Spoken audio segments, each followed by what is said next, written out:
All right, so some of these comic reviews I do, because I'm trying to do like less frequent uploads, and I was like, well, if I'm only doing like 4 comics at one time, maybe wait until next week and get 8. But then I forget sometimes I review comics because they're due at the library today, like one's due today, or past due, which actually one is past due, but my library does not do fines anymore, and I've been a part of them for a very long time, so I have diplomatic immunity. But without further ado, let's get into it. I just realized I did not put them all right near me, like they usually happen. Oh, I just remembered. I'm gonna add one that I should have waited, technically speaking. Alright, that's fine. Why The Last Man Compendium 1? Now, no pun intended, but why am I doing this when I've only read the first compendium? Well, not only have I read the entire series several times over, but I think this is a good example of why I like to reread. Now, before I started the series, I probably would have said, yeah, it's a really good series. I absolutely love it, and I reread it very often, but it's not really in my top 5, it's more in my top 10. So it's more like number 7 or 8. And I would keep kind of pushing it down, and I'd tell you guys, oh yeah, I'd probably keep pushing it down further to even to number 10 because of other series that I would think about that are better than that. So I keep kind of pushing it down, kind of like, without lack of a better word, abusing it by just like throwing it to the side because of other series I thought were better. That is not the case so far, because a lot of the reason why I would say that is because certain arcs were kind of slower than others. So they're really good arc, really good story arc, and the next one would not be as good. And overall, it was just kind of like really good. Don't get me wrong, but a couple of things kept it from being my top 5. But that is not the case this time around, because this 31 issues in so far, this 70th reread, and I absolutely love it. I think I like it even more, the most I've liked it in a long time. Absolutely phenomenal series by Brian K. Vaughan. If you have not checked it out, definitely do check it out. 10 out of 10. Every comic in my top 10 is a 10 out of 10. And it probably is top 5 material. I would say at least number 6. These Savage Shores is a good example of I don't need to make any sense. I don't need to, when I'm reading the book, it can make no sense to me, and I don't give a single care in the world because I still really enjoy it.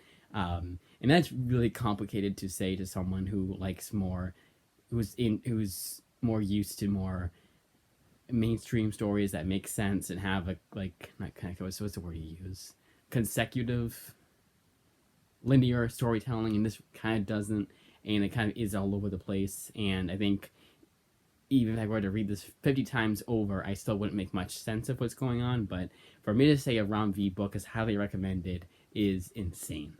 Like if I did like a top 5 because of or top 10 because of exceptions, this would be number 10 because it's that good.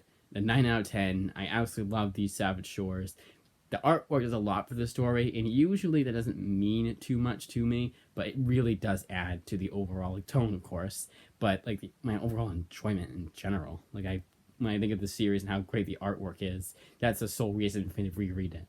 Not because that's the only reason, but I also remember, oh, it was really good, and I want to make more sense out of this book. It really is kind of just a cipher. It's like Grant Morrison. When I reread Grant Morrison's work, 9 times out of 10, it's to find out more of what's going on, like with the filth. Yeah, 9 out of 10.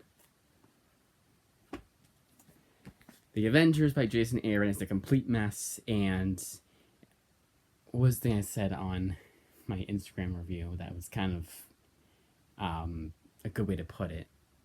I forget, but I can't say I forget and then make that be it, and then I move on. It's just, it really just is a mess. It's just kind of all over the place, and I don't really care to make much sense of it because I kind of lose interest in it after like a few pages in each issue. It's just not really anywhere.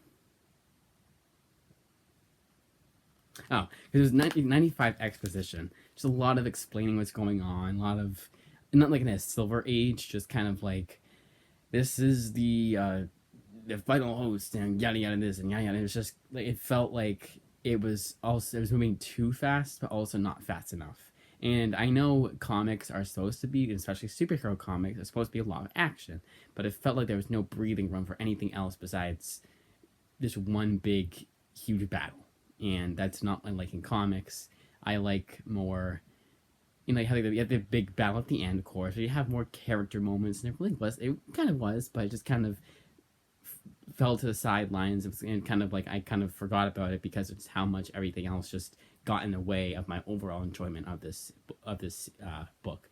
But I didn't really like Jason Aaron's run. Just kind of to reread it to see if I'd like it anymore the second time around, and I wanted to check out Volume 2 again. This was a complete mess and gets a 6 out of 10, 5 out of 10 probably. Redlands Volumes 1 and 2. I absolutely love the series. I reread it to make more sense of it, and I did make more sense of it, a bit more details than I gathered this time around. But it's still one of those series that you're not going to get every question answered. And also, it does look like this series is not supposed to be 12 issues, it's supposed to have more, and I absolutely would love to see more of this series. 10 out of 10. Jordie Bellaire knocks it out of the park. And I think she's even a better writer than she is a colorist. And she's the one that always gets tasked with coloring comics these days, like modern comics. Not just Image, like every publisher. I'll read a book and be like, oh, Jordie Bellaire is the colorist. I want to say it's more Image than anything else, but it's everything jumbles together for me, so I could be wrong. But absolutely phenomenal stuff. A must read, especially around Spooky Month. But also just read it. I mean, honestly, like the way I reread books is usually like at this point it's like every 2 months how much my brain works. So I'll be reading this at least 10 more times before Halloween. Absolutely phenomenal stuff, like I said, and should not be slept on. And honestly, you can get this entire series for $25 and it's worth every penny. And that's list price. Actually, $26. This was $16.99.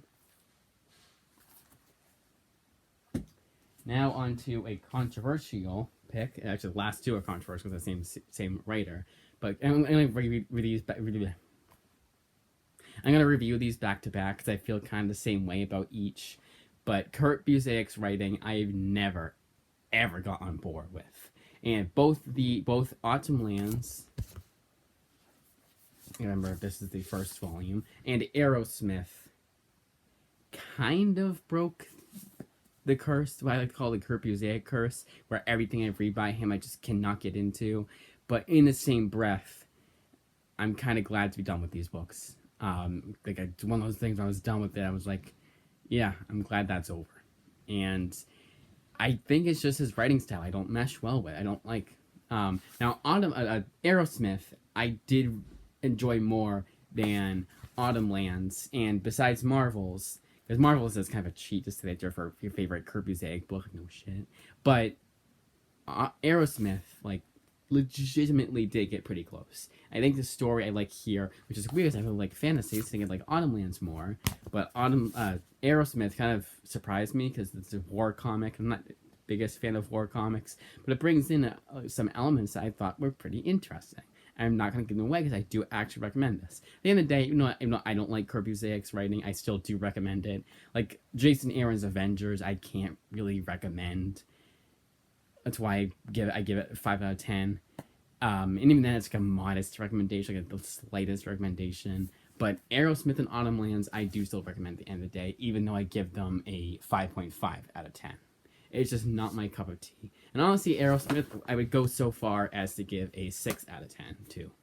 Because of just how much I kind of did enjoy the series. But in the same breath, again, I was kind of glad to be done with this one. I was like, yeah, I hate to say be a dick about it, but thank God that's over, And Autumn Lands, I think a lot of what I don't like about Kurt Busiek's writing is, again, the writing style, the way he writes a dialogue, the way he just, like, it seems to be, like, you could cut dialogue here and there, the narration here and there. It's something like that. Like, it's just kind of everything, everywhere, all at once, no pun intended, with Kurt Busiek's writing. And I almost would go so far as to say any other writer, I wouldn't feel this way. It's just the way, again, I hate to keep saying the same thing over and over again, but it's just the way he writes his graphic novels. I just have never gotten too into his stuff. Now, I do own both these series. The only reason why I decided to check out Arrowsmith at the library is they had the oversized hardcover for Volume 1. I was like, hey, actually, they have. I'm glad I thought of it. because I wanted to read it in oversized hardcover, but I chose to get the soft cover so it was cheaper. And I was like kind of biting the bullet here, making a huge risk with Kerpusaic, so I might as well get the cheaper option. And so I did want to read it in oversized hardcover. I was like, oh, I wonder if the library has it. They did. And I decided to do the same with Autumn Lands just because, you know, if I'm reading two Kerpusaic books this month, they may as well be from the same place.